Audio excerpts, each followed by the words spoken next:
आज की कहानी का शीर्षक है मैरी क्यूरी। मैरी क्यूरी, जिनका असली नाम मारिया स्क्लोडोवस्का था, विज्ञान की दुनिया की एक अनमोल हस्ती हैं। 7 नवंबर 1867 को वार्सो, पोलैंड में मारिया स्क्लोडोवस्का का जन्म हुआ था। उस समय पोलैंड रूसी साम्राज्य के अधीन था। उनके पिता व्लादिस्लाव स्क्लोडोवस्की गणित और भौतिकी के शिक्षक थे। माँ ब्रोनिस्लावा एक लड़कियों के स्कूल की प्रधानाचार्या थी।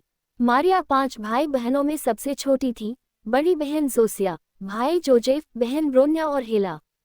परिवार गरीब था लेकिन पढ़ाई लिखाई का माहौल बहुत अच्छा था। पिता घर पर वैज्ञानिक उपकरण रखते थे और बच्चों को विज्ञान की बातें सुनाते थे।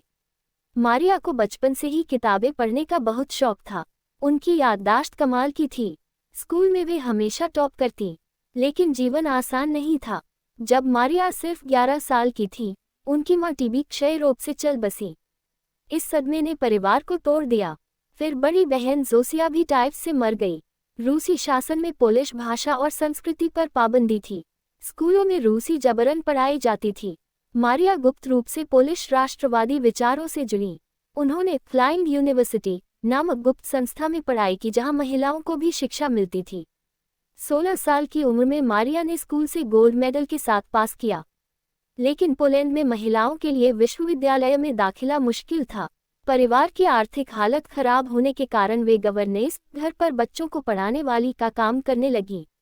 एक अमीर परिवार में काम करते हुए उन्होंने अनजाने में प्यार का अनुभव किया, लेकिन वह रिश्ता टूट गया। उन्होंने अपनी बड़ी बहन ब्रोन्या से वादा किया था। ब्रोन्या पेरिस जाकर मेडिकल पढ़ेगी और बाद में मारिया को बुलाएगी। मारिया ने पैसे बचाए और ब्रोन्या की मदद की। इस दौरान वे रात रात भर पढ़ती रहीं। पेरिस जाना और शिक्षा। Paris and studies. 1891 में 24 साल की उम्र में मारिया पेरिस चली गईं। वहां उन्होंने अपना नाम बदलकर मैरी रख लिया। सोरबोन यूनिवर्सिटी सोरबोन में दाखिला लिया। वे गरीबी में रहती थीं, एक छोटी सी अटारी में, जहां सर्दियों में पानी जम जाता था। खाना सिर्फ ब्रेड, चाय और कभी कभी अंडा। रात भर पढ़ाई करती। 1893 में उन्होंने भौतिकी में लाइसेंस डिग्री हासिल की और पहले स्थान पर आई। 1894 में गणित में दूसरा स्थान। उन्होंने गैब्रियल लिपमैन के लैब में काम किया। यहाँ उनका मिलना हुआ पियरे क्यूरी से, जो भौतिकी के प्रोफेसर थे। F7cc6 पियरे शांत स्वभाव के, बुद्धिमान वैज्ञानिक थे। दोनों में विज्ञान के प्रति लगन समान थी। 1895 में 26 जुलाई को उनकी शादी हो गई।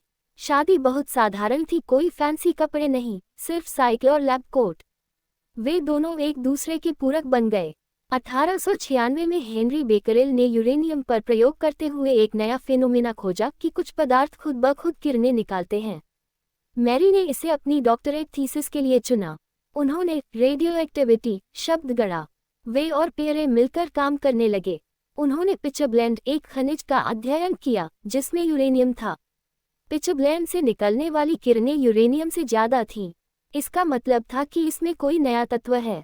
1898 में उन्होंने 2 नए तत्व खोजे, पोलोनियम पोलैंड के नाम पर और रेडियम।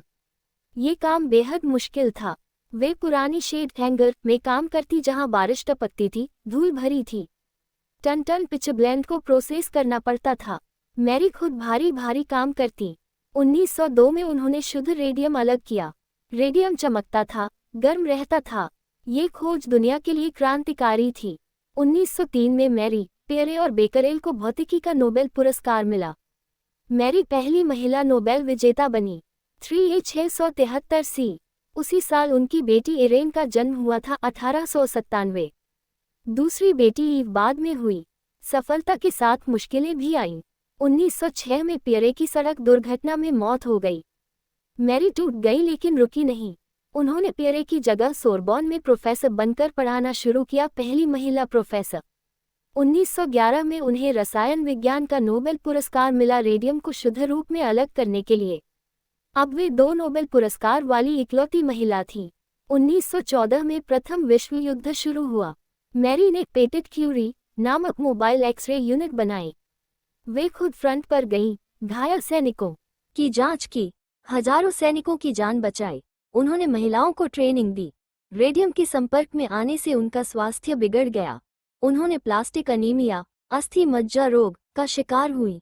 4 जुलाई 1934 को 66 साल की उम्र में उनका निधन हो गया। उनकी बेटी इरेन और दामाद फ्रेडरिक जोलियो क्यूरी को भी 1935 में नोबेल मिला। परिवार में कुल 5 नोबेल पुरस्कार हुए।